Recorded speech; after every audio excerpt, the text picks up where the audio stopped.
All right, guys, welcome back into another PGA DFS video. My name is Eric Paulzine with 9 to 5 Sports. I'm going to begin to the core plays here for the Open Championship. Now, what are we looking for with the core play?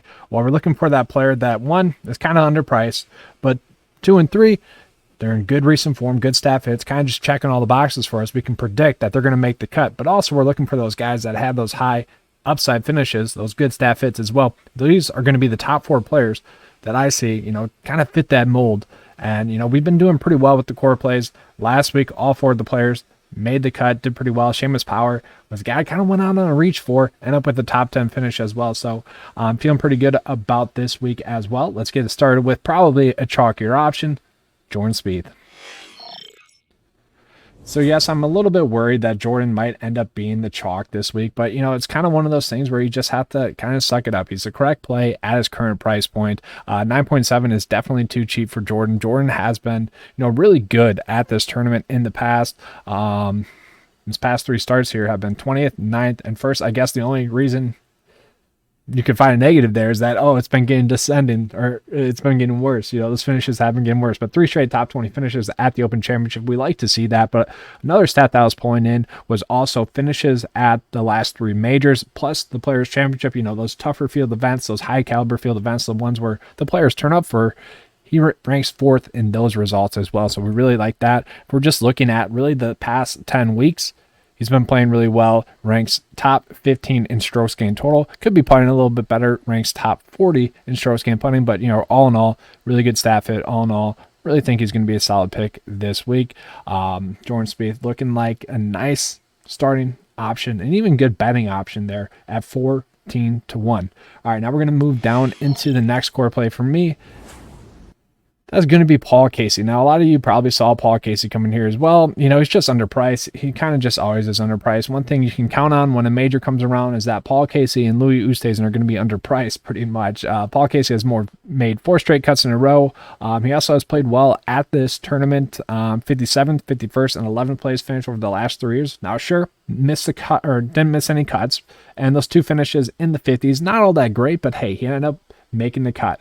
And if he gets it going with his putter, the sky's the limit with him. Really, he's been horrible with the putter, though. Over the past 10 weeks, he's average rank in strokes gained putting is 83rd in the field. That's horrible, but he still ranks top 26 in strokes gained total. We like that. Strokes gained tee to green has been top 20 as well. Strokes gained approach, really good. Top 15 in the field over the last 10 weeks. So I do like that from Paul Casey. Overall, ranks top 14 recent form rank, top 7 stat rank, top 20 course history rank, and then ends up being a top 6 play in the 9 to 5 model, has a 74% chance to make the cut. Paul Casey and Jordan Spieth to me are going to be kind of anchors to my builds this week. Then going down a little bit lower, kind of funny that I'm ending up on Patrick Cantlay because, everyone knows that 9 to 5 started giving Patrick Cantlay some shit for just how he looks when he putts, and then all of a sudden he's starting to do a new putting style, even though he wasn't like a horrible putter. Kind of went through a lull there for about a good 3-4 weeks. Now he's back. I've always liked Patrick Cantlay. It's just painful to watch him putt. He took that too personally, went through a lull. Now he's back. 9 to 5's back in him again, so he's going to have a good week. Mostly kidding there, but it was kind of weird timing, so I'm taking credit for it as well. But I like Patrick Cantlay this week. So in 2019, he finished 41st at this tournament, and then 2018 finished 12th. Looking at the last 3 majors plus the Players Championship, not the best results. Ranks 58th there, but for looking over really the past 10 starts, he's been improving so much. 25th rank in strokes gained total over the past 10 weeks. Really like that. And he's the 2nd best staffer in the field overall this week. So the high upsides there. We are seeing some good recent form. 2 made cuts at the Open Championship in the past. He has a 73% chance to make the cut. So you could easily rock those 3 players into your builds, and you're going to be sitting pretty, especially when you can play this next option, who's just way too cheap. Now, there were a lot of people wondering if he was going to play this week. That was kind of the worry.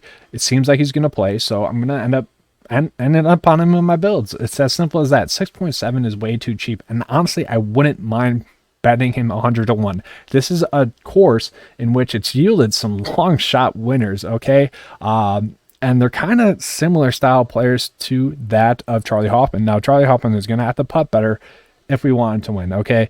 50th in strokes gained putting. Not the best, but he has had some upside with his putter. Heck, at the Travelers Championship, he finished top 16. If he can do that this week, he could easily finish top 10, possibly long shot bet. I don't mind that. If we're looking at his recent form rank, top 10 in that, we like to see that. Top 15 in course history rank. That's because he's finished 51st, 17th, and 20th over the last few Open Championships. And then also, if we're looking at that Majors plus Players Championship stat, ranks top 20 in that.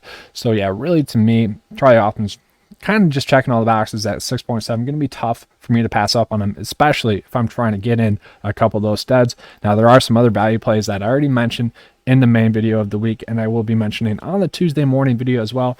If you guys want to kind of hedge your Charlie Hoffman shares, that does make sense, because I don't think we have to go into this price point range. I don't think we have to dip this low at all, but, you know, solid pick at 6.7.